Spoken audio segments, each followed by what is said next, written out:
All right, so today we are diving into some moral philosophy, getting deep into the ideas of John Dewey, a thinker who really shook things up in ethics. Yeah, you could definitely say that. Dewey was writing during such a crazy time of change, like from the late 1800s to the mid 1900s. He saw how like the old ways of thinking about morality just weren't really working anymore in this rapidly changing world. So instead of trying to come up with like a brand new set of rules, Dewey had a different approach.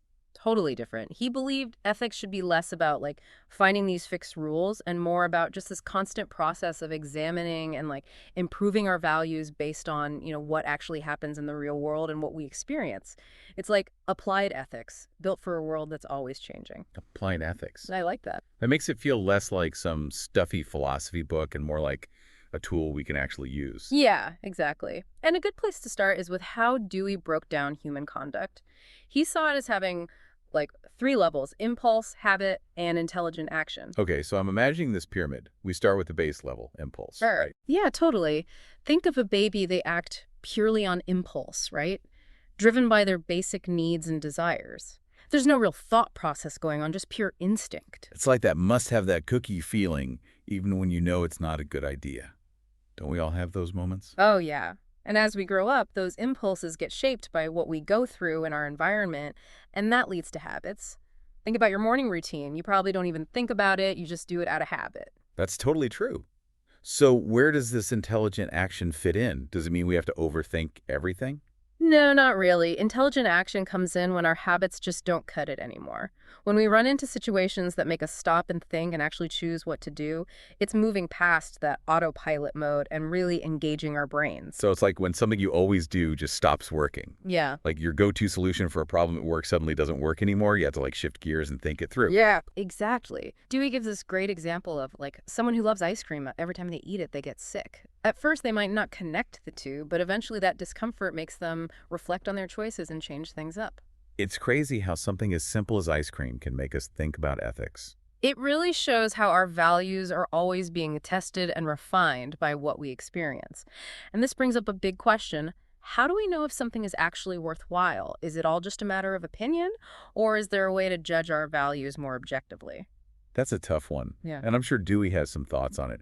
Didn't he talk about the difference between valuing something and evaluation? He did. Valuing is about like our initial preferences, what we like or dislike. It's that, ooh, shiny reaction, not really deep thought. Like how I value my morning coffee, but I've never really stopped to think if it's really a good use of my time. Precisely. But evaluation, the way Dewey sees it, is more deliberate. It's like taking a step back and asking, should I value this? Does it match up with my goals and a good life? So evaluation is like putting our values on trial, right? Examining the evidence to see if they really hold up. Right. And for Dewey, the biggest piece of evidence is what happens when we put our values into action. We test them out in the real world, see how they play out, and make adjustments based on the results. So it's like our values are a hypothesis and we're running an experiment. We have to get the data, look at the results, and maybe even change our initial assumptions. I can see why people call him a pragmatist. Absolutely. And Dewey really emphasizes that value judgments depend on the context. What's good or bad isn't fixed. It depends on the situation and the potential outcomes. Which makes sense. What's good in one situation could be bad in another, and vice versa. But this makes me think, if we're always focused on context and what might happen, do we ever get to think about, like, the bigger picture? That's an important question. And it leads us to a common critique of Dewey's whole approach. Doesn't this focus on the how, the means to an end, make us lose sight of the why, the ends themselves? That's a great point. Where do our ultimate values fit into all this experimentation and adaptation? Do they even have a place? And that is exactly where we will pick up in the next part of our deep dive. We'll explore how Dewey balances this focus on means and consequences with the idea of ultimate goals and values. Stay with us. Welcome back to our deep dive into John Dewey's moral philosophy. Right before the break, we were talking about, well, does Dewey's focus on experience and consequences mean there is no room for ultimate values? Yeah, it kind of felt like we were left hanging there. If we're always thinking about like the practical how of making choices, Do we ever get to really think about the why, like the big picture of what matters most? That's a common critique for sure. And it's something Dewey talks about directly. He says, like, trying to separate means and ends into these neat little boxes, it just doesn't reflect how we actually live and make decisions. Okay, so help me understand that. It seems pretty obvious that there's a difference between, like, the steps we take and the goal we're trying to reach. Okay, think of it this way. You're planning a big road trip across the country.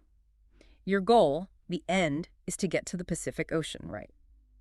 But the route you take, the stops you make along the way, all those means, they're going to totally shape your experience. Yeah, you might start out thinking, I just want to get there as fast as possible. But Yeah, then you find this amazing national park you never even knew about, or you decide to visit a friend, and suddenly the journey becomes just as important as where you're going. exactly. That's what Dewey's getting at. The means and the ends, they're always kind of like bumping into each other, influencing each other. We might have a clear goal in mind at the start, but trying to reach that goal, it changes how we understand it. So is it like that saying, life is about the journey, not the destination? There's definitely something to that. Dewey is saying we can't just split our values into these abstract ends and the practical means we use to get there. They're all tangled up together in this web of experience. I'm starting to get how this connects to his idea of experimentation. It's like we're always adjusting our course, not just based on what happens, but also based on how our idea of the goal itself changes along the way. That's it. Dewey uses this really interesting example to show what he means. He says, imagine you're hiking through the woods and you're trying to get to this beautiful lake. I can see it now. Sunlight coming through the trees, birds chirping. You're so focused on getting to that lake, you're not even paying attention to the trail until suddenly you come to this deep ditch. Oh, that doesn't sound good. And the only way to cross is this fallen log, but it looks super wobbly, like it could tip over at any second. All of a sudden, getting to that lake doesn't seem so appealing. Right, now you have to rethink things. Is getting to the lake really worth risking a broken leg? So the lake, the goal, it's not just this like abstract idea anymore. Yeah. It's all mixed up with these very real and possibly painful consequences of how you might get there. That's exactly Dewey's point. Our judgments about what's really worth it are always shaped by the means, by what it takes to get there and what might happen along the way. We can't just focus on the destination and ignore the path we take to get there. This makes me think about how, like, we often set goals without really thinking about what it will take to get there. Like, I want to be a successful entrepreneur, Yeah. but what does that actually involve? What am I going to have to give up? What values might I have to compromise to get there? Those are great questions. And Dewey would want us to ask them. He's not saying we shouldn't have big dreams or go after meaningful goals. He's just saying we need to be more thoughtful, more aware of how our goals and the actions we take to reach them are connected. It's like planning that road trip, right? You might have a destination in mind, but you also need a good map, a reliable car, and the willingness to change your route if you run into some roadblocks. Exactly. It's like this process of thinking about means and ends, it's not a one-time thing. We don't just do it at the beginning and then forget about it. We're constantly checking in, making sure our actions still line up with what we think is important. Okay, I'm following you. But what about all the different ethical theories out there, like utilitarianism, deontology, virtue ethics? Where do they fit into Dewey's way of thinking? Did he just throw them all out the window in favor of this experimental approach? Not at all. He thought all these theories had something valuable to offer, but he believed we needed to look at them through the lens of experience and consequences. So instead of seeing them as competing ideas, he saw them as different tools we can use to understand ethical problems. Precisely. Take utilitarianism, for example, with its focus on making the most people happy. Dewey would agree that thinking about the consequences of our actions, like how they affect other people's well-being, is super important.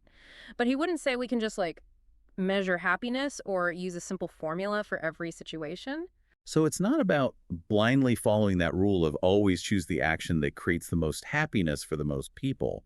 It's about using that idea as a guide, but also thinking about the specific situation and what we believe good really means. Exactly. And deontology, with its focus on duties and rules, it can also give us valuable insights. But Dewey wouldn't say we should just follow rules no matter what, even if the outcome is bad. Right, because sometimes following a rule to the letter can have consequences that are clearly unethical, even if our intentions were good. Exactly. And finally, virtue ethics, which is all about developing good character. It kind of lines up with Dewey's ideas about habit and how we grow ethically over time. but he wouldn't say there's one set of virtues that everyone should try to have. So the virtues themselves might need to change and adapt based on what's happening in the world and the situations we face. That's a great way to put it. Dewey believed we should learn from all these different ethical traditions, but always with a focus on how we can actually use them in the real world. So it's not about picking the right theory, but about using them all as different ways to look at ethical problems and make decisions.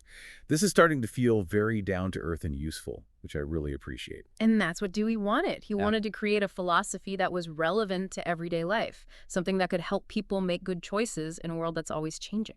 Speaking of change, there's one part of Dewey's thinking I'm really curious about, his connection to democracy. Yeah. I know he was a big advocate for democracy, but how does that tie into his moral philosophy? Like, is there a link between being a good citizen and being a good person? There definitely is, and that's exactly what we're going to explore after the break. We'll look at how Dewey saw democracy as more than just a form of government. He saw it as a way of life that's essential for moral progress. Okay, so we've been talking about John Dewey and his ideas about experience and consequences and how our values are always changing. And now I'm really interested in this link between his moral philosophy and how much he believed in democracy. It's a really cool connection. Dewey saw democracy as way more than just a political system, It was like a way of life, a Yeah. whole ethical framework for us to grow, both individually and as a society. So it's more than just voting every few years. Tell me more. Exactly. For Dewey, democracy was all about having open communication, welcoming different points of view, and constantly learning and solving problems together. So instead of like staying in our own little bubbles, we need to actually go out and listen to different opinions and be willing to like question what we believe. That's a big part of it. He believed that when we talk to people who have different backgrounds and beliefs than us, it makes us step outside of our own limited ways of thinking. I get that, but it can be kind of hard to hear ideas that challenge our worldview.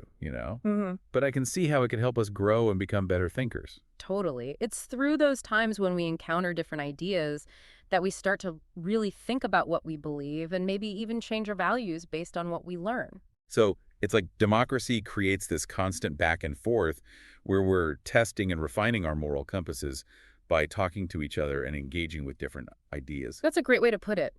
Dewey thought this kind of collaborative inquiry, where we work together to figure things out, was so important for moral progress. He saw democracy as this huge social experiment where we're all working together, trying to make a fairer and more just society. But let's be honest, democracy can be pretty messy and frustrating, right? People Yeah. disagree all the time, things move super slow, and it sometimes feels like we're going backwards instead of forwards. Dewey knew that. He knew that democratic processes aren't always smooth or efficient.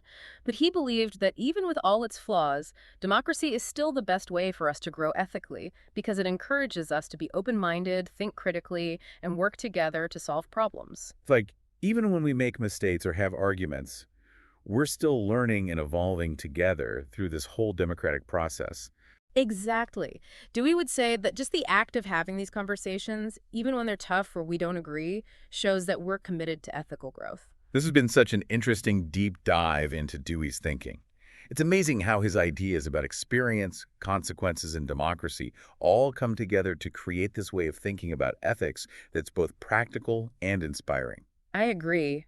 Dewey gives us a way to navigate this complex world with a sense of curiosity, humility, and this commitment to keep learning and growing. So, for everyone listening who is feeling fired up by Dewey's ideas, what's the main takeaway? How can they actually use this philosophy in their own lives? I think Dewey would tell us to be open to experimenting in our ethical lives.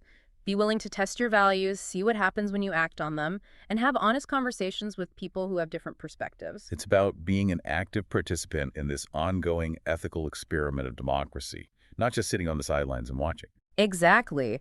Dewey reminds us that ethics isn't about finding the perfect set of rules. It's about constantly working to create a better and fairer world through thoughtful action and collaboration. Well said. I think we've given everyone a lot to think about today. Thanks for joining us on this deep dive into the ideas of John Dewey. Until next time, keep those moral experiments going.